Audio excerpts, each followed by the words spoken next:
Welcome back to yet another Mobile Centrics tips and tricks. My name is Derek and today I'm going to be showing you a repair. Now this video is specifically for beginner techs to show you the amount of work that goes into a full teardown for a frame swap on an iPhone. This particular iPhone is an iPhone 13 Pro Max and you will definitely see why it needs a full frame swap. Let's get into the video.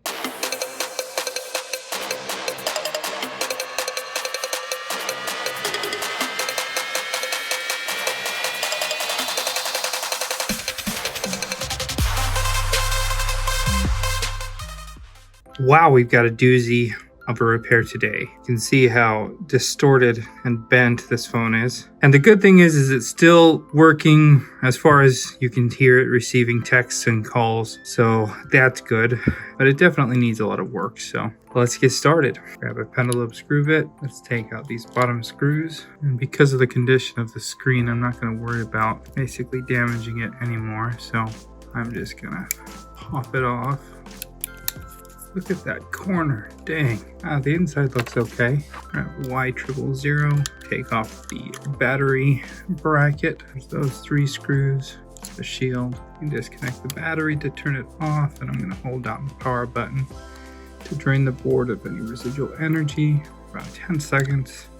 Go ahead and disconnect the display. Got 1, 2 tri-wing screws and 1, 2 Phillips screws for this shield. Disconnect the procs and there we go. Now let's start the long and tedious teardown. I'm going to start with the camera. We've got 1 Phillips up here. Switch back over to the tri-point. Got 1, 2, 3, 4 screws there, and then the shield comes up. Disconnect the cameras and pop that unit out. Moving on down to the charge port. We've got majority Phillips screws. 1, 2, 3, 4, 5, 6, 7, 8, and 9. Now we can pop out the loudspeaker. Switch over to our standoff screws. And we've got 1, 2 there. Disconnect and pull off the Taftic engine. And pull up this little shield that likes to stick on. And it also has the little leg that goes and clamps down. And then we have 1, 2 more standoff screws.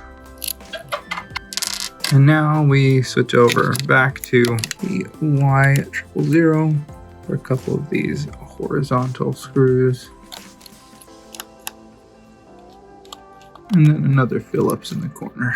For these batteries, I'm going to add some isopropyl alcohol. These pull tabs aren't like what they used to be. Remember the good old days with the iPhone 5, 6 batteries? You'd pull on them and I mean they'd still tear, but they weren't like double layered like these where half of it comes, half of it stays behind, etc. And there it's finally coming. Alright, 1 down, and the second one's also coming out nicely.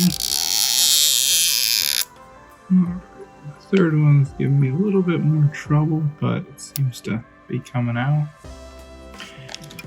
And just kind of that fourth one's so small, the alcohol will just get it right up for me. So we've got 2 screws holding down this shield here. Let's get a sim popper and pop out that tray.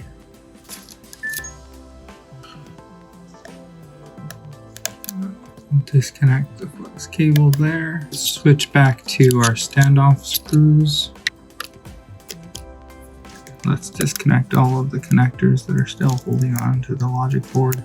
Now we have the 5G antenna to deal with, and I just poke right through the black sticker here to get at these screws. So I know exactly where they are, and then they just stay with the flex, and I don't have to deal with them. There's another sticker that pins down these flexes. And we just pull that up and then the whole board should come out. We have a microphone we need to pop up and out. And then another one on the other side. Oh, I almost forgot 2 screws that go in the bottom here. I'm gonna add some isopropyl alcohol to help loosen up that flex. We'll gently grab onto it and slowly lift. And then it should just slide right out. Like that. Now I'm going to be using a new frame. You can see that it comes with a few things pre-installed. A couple of the flexes that are kind of annoying. It doesn't have the port, so we have to transfer that. We need to transfer over the sensors here, but it does have the flash. The mic makes our job a little easier.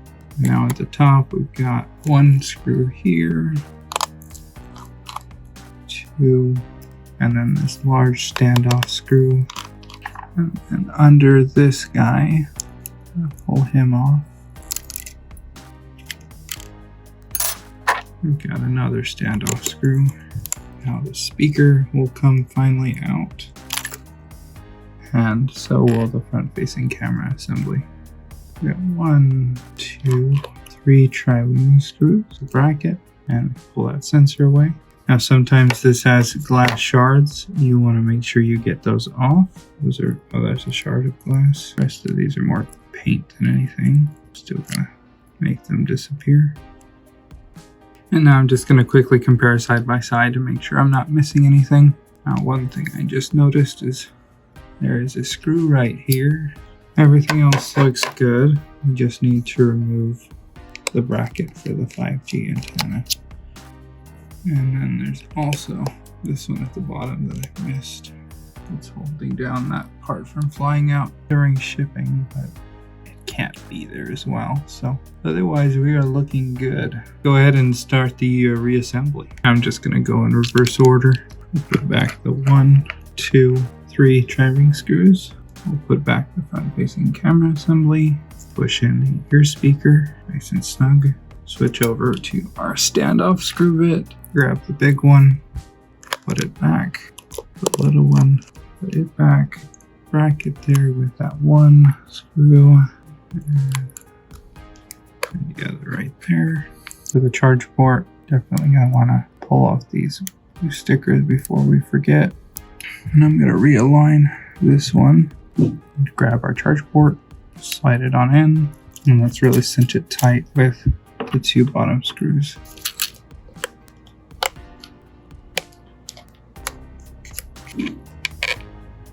We'll put back the standoff screw here, along with this one. We'll put back these 2 standoff screws. Put back the Taptic engine there. Its screw. Now we can stick in the loudspeaker. Let's make sure that microphone's lined up first. And I almost forgot this little screw down here.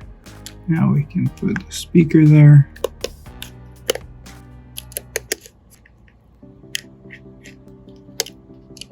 And let's put back this bracket and its 3 screws. Now we'll take the motherboard, get all the flex cables up and out of the way, and go down and start to connect all of the connectors.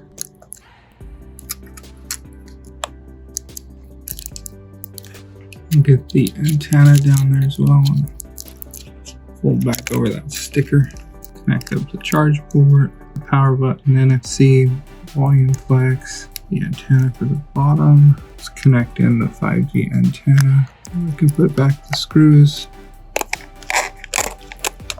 peel off the back camera sticker, stick in the back camera assembly, connect up the cameras.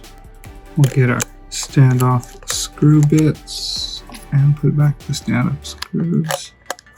Got a bit of adhesive on the bottom so that we can secure this in. Take our bracket for the rear camera. We'll put back its 5 screws. Alright, I've got the display on a heating platform to help get off the proximity sensor. We'll take off the 3 screws with this bracket. And I'm going to add some isopropyl alcohol to help it along. Nice and slowly, gently pop off. Those are the 2 sensors there. And we'll get our new assembly. We'll install the proximity sensor assembly. Get that sticker lined up straight. Now, if you want to see a video of me demoing the IC swap and IC transfer, like the video and leave a comment below and I'll get that done. I'm not going to assemble this screen with the adhesive around the border right now because it's needed urgently. Connect up the proximity sensor and the display. I'm going to come back later, open it up when I have the time, and do an IC swap on it. So like and comment if you'd like to see me film that. Switch over to our Phillips, put back the 2 screws. We'll connect up our battery now. We'll line up the bracket. We have the 1, 2, 3 screws. I can install the top of the screen and put in the bottom 2 screws. And we'll turn it on. And there we go, all ready to go. And it's gotta go. So there you go. The key to making this a quick and successful repair is organization. Keeping each screw organized as they all have their own specific places. All in all, this should definitely take you less than an hour, but plan for an hour because there's always going to be interruptions. Leave a comment below if there's something you'd like to see in a future video. Thanks a ton for watching. We'll see you in the next video.